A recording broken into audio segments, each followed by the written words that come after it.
Continuation. Who gave you the right? Who gave you the right to look down on people and to elevate your own opinions? Who, God didn't give you that right. He never told you, hey, listen, I want you to know that, you're the best. You know, you're always going to be right. Nobody else is going to be, opinion's going to matter because they're not ever going to have anything when it's compared to you that is going to be meritorious. You're always going to be the one that has the right view on the matter. You're always going to be the one who has the insights. Nobody else is going to have any insights. Um, you're always going to be the one that is making the right decisions and needing to adjust. You're the judge all the time whenever you're in the room. It's always about you. Uh, it's narcissism. It's not appreciation for other people. It's not recognizing the worth of other people. That's evil stuff. That's an evil mindset. It's a stronghold of pride.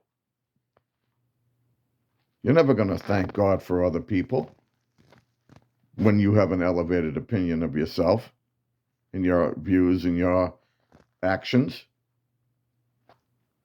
You got to appreciate other people. That begins with appreciating God and for the people that He sends into your life. God sends people into your life. They're not people in your life they're not there to be a burden to you, and they shouldn't be a burden. If you're burdened by other people, oh, they're taxing me, they're putting too many demands on me, then you got a problem with yourself. Okay? People are not a burden to me. They're a blessing to me. I don't look at people like, you know, demanding albatrosses. I appreciate them. I appreciate God. I appreciate God putting them in my lives. Some people, at times, taxing and hurtful to me, yes, but I still appreciate them. I love them. I care about them. I recognize that God put them there for a purpose, for good, for me to bless them and for them to bless me. I appreciate people. I appreciate God. And because of that, I don't have an elevated opinion of myself. I'm very talented. I'm very gifted. I'm very experienced. But I thank God for those things. And I don't get a swell head about it. And I don't become narcissistic because I appreciate the contributions and I'm always looking for the contributions of others. I appreciate them. When you appreciate people, when you thank people, whether it be God or anyone else, you cannot then become prideful. You can't. It's an oxymoron. It would be impossible. So if you want to live a life that is repentant and you get your life back and your relationships back, get back your humility. Stop thinking that you're the greatest guy, lady, since sliced bread came along. Appreciate people, and everything will start falling into place. You'll wind up going and apologizing to people for the way you treated them. That'll be one of the first things that happens. You'll wind up being sensitive to their feelings instead of always worried about your own feelings and snapping at people like they're an albatross. When you have an elevated opinion of yourself, which is organic, okay, you don't have to work at it. We all have that in our sin nature because of our sin nature. We all think that we're the cat's meow, right? It has to be combated with intentional appreciation and thanksgiving. Okay, but when you allow yourself to run amok because you're basically the offspring of Adam, and you don't realize, wait a minute, I got to pray, I got to appreciate other people. Every single minute of every single day, I have to appreciate God. You can never give thanks enough to God. That is an antidote to self, to becoming elevated and prideful.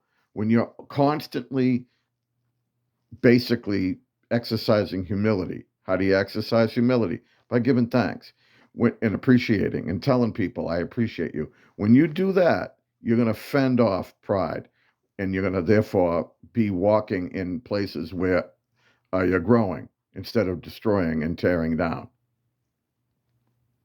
These are the things that the Lord shows me over time and talked to me this morning about it. Specifically this morning, he told me when people have an elevated opinion of themselves, they become impatient with others. They will lash out at them. The best that they can do is to keep it under wraps, but it's always going to shoot up like a wildfire because their hearts aren't right. You can't control your actions forever when your heart isn't right. You can't. I can't. Nobody can. You have to get it at the source. You have to go and repent. You have to repent. You have to own it. And you have to be appalled by your own ungodliness. You have to be just repulsed by it. And then you have to thank God for Jesus Christ that you can be forgiven, because you can be. And that's where it begins, is going to God and saying, you know what, I'm repulsed. I did wickedness. I'm not going to make excuses that I'm a work in progress. I'm not going to do any of this. I am nasty. I am destroying my relationships. I'm hurting myself. I'm hurting you. I'm hurting other people that you gave me in my life. I'm a mess, and I'm sorry. Then you'll start to see changes in your life. Until then, you're going to just be making excuses for yourself. You're going to have broken relationships. They're going to get worse and worse. You're going to be worn out because you're going to be flaring up on people, and some of them are going to just let you have it, rightfully so. So you're going to be having unrest. You're going to be worn out. So you're gonna feel guilty. You're not going to know what's wrong with me. Why am I depressed all the time? Well, you're depressed all the time because you don't appreciate other people, because you walk around like you thinking that, you're the greatest thing since sliced bread. There's no joy in that. How are you going to have joy when you basically, your organic thoughts, your very first thoughts, you are sold 100% on believing that you're the only one that can contribute joy to your life? Nobody else. Of course you're going to be depressed. You're going to be hopeless because you can't receive anything from anybody else. Why? Because you think you're the cat's meow. Everything, you're the source of everything. You don't appreciate anybody else. So therefore they can't offer anything to you. You see how it works? It's an opposite side of the coin. When you say, "Oh, you're an albatross," what you're saying is, "I don't appreciate you the way I should." I can tell you right now, there's a guy in my life who I love, and I'm not going anywhere near him anymore because he's shown that he doesn't want to reform. He doesn't value me. He just continually hurts me and hurts me and hurts me and hurts me. And I've looked up to him. He's older than me. I love him. I appreciate him. He doesn't appreciate me. I get things from him. He adds and contributes to my life, right? Because I appreciate him, not the other way around. Every time I open my mouth, he's telling me about how my angle is not right. No, you're not. He's disagreeing with me. No, that's not the way to look at it. He's constantly trying to adjust my views. Doesn't get anything. He's very disagreeable with me, and it comes out every so often. It flares right up, and he just snaps at me. He has no patience. He doesn't like me, the guy. And that's what can happen too. That's what can start up this ignition on this vehicle. It's a nasty vehicle. It's when you don't like somebody.